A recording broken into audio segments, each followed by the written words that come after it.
Hello, everyone. Happy Friday. I have another fabulous Friday idea for you. Do you hate hiding your pretty paper? Well, I'm going to show you a layout where you don't have to hide your paper. Join me in the studio and I'll show you how. For today's card, I'm using On the Farm stamp set, but I'm using it for the Think Happy Thoughts of You. I pulled out the painted labels dies, and this is the one I'm using, and I cut it out of fresh freesia. For my pattern paper, I am using the Favored Flowers, and these are the two colors that I'm using. I love this paper. It's going to go away soon. Don't miss it. Take and order some Stampin' Up! Supplies that you need so you can get this free. I have a piece of Mossy Meadow, and my card base is fresh freesia.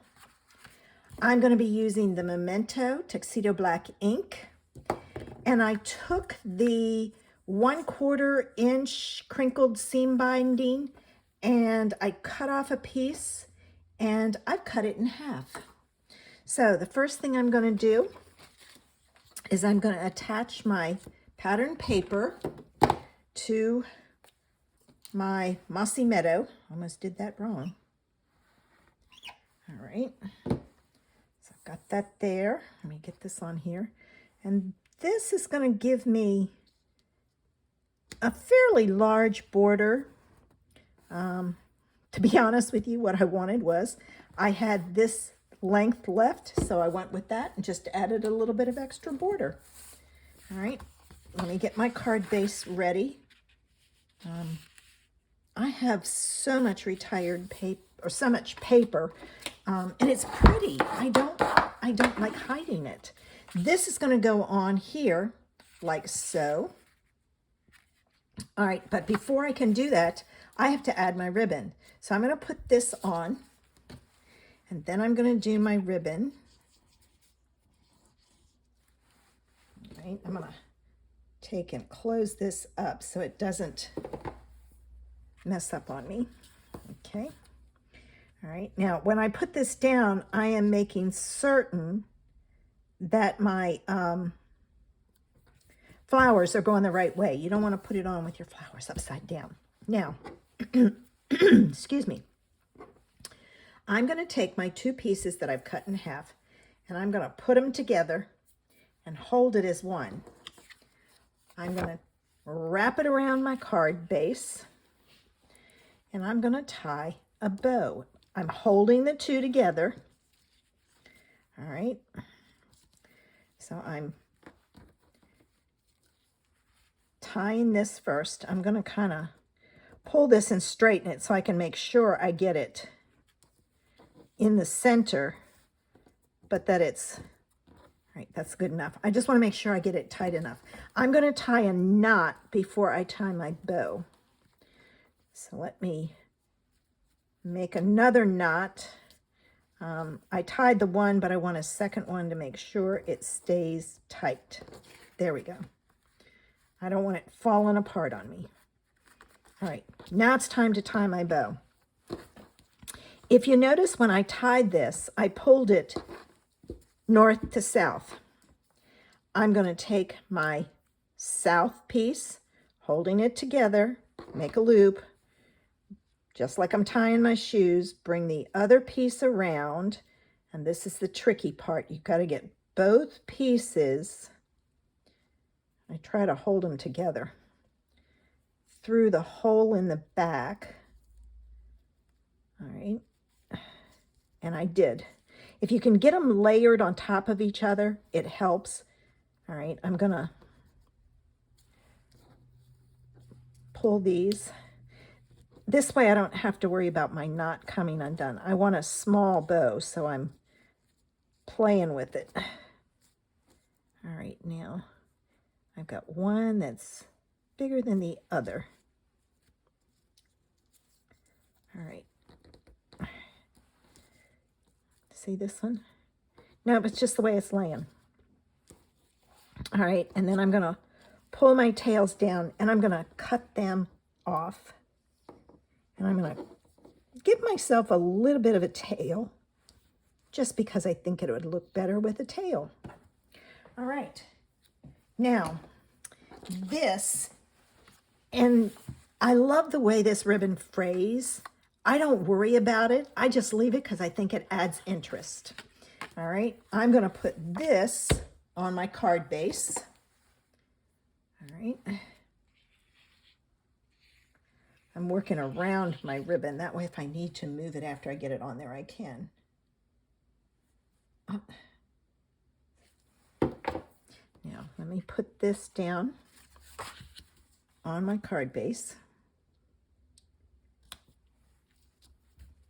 All right, now I'm going to hold it a few seconds. I didn't the other day, and mine slipped on me. All right, so there's that. There's that.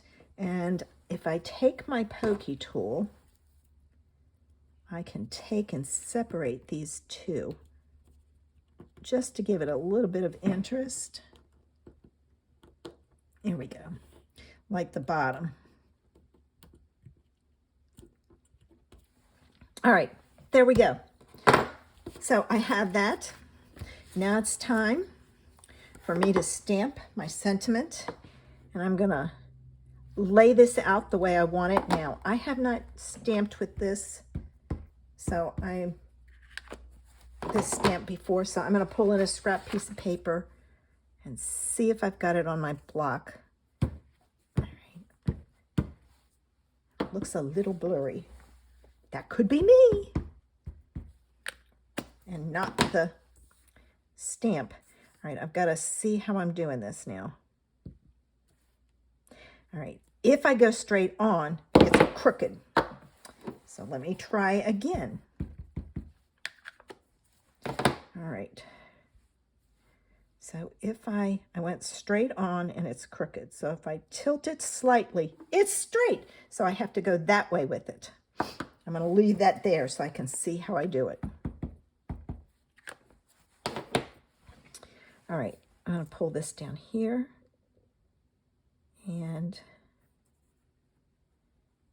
I want it that way. Okay, there we go. It wouldn't have mattered if I didn't get it straight because I could have turned it, but I really wanted it in this direction. This I'm going to put on with some dimensionals. So let me get those on. I need one more. And I have one down here that I can take off. There we go. Like so. Now these I have to take the backs off. That had the packing tape on the back, so it didn't need it. All right, now I can add this to my card. And I think it needs some gems. So let me get some. I think I'll use some rhinestones. I do this all the time. I plan my card out, and then when I make it, it's like it needs something. So I need gems. All right, I'm going to take this one, and it's coming off at the, there. And well, I won't be using this one unless I can get it back on there. We'll see. All right, there's that. I was trying to use that one. And then I'll take this one and a small one, which is here. And then I'm going to take another big one. I'm going to come down here and a medium-sized one and put it there. And there it is. Did you like today's idea? I love that ribbon treatment. Quick, easy card, and I didn't hide my DSP. So if you've got some pretty paper you don't want to hide, here's a great layout for it. Thanks for visiting me today. Have a great weekend. Bye.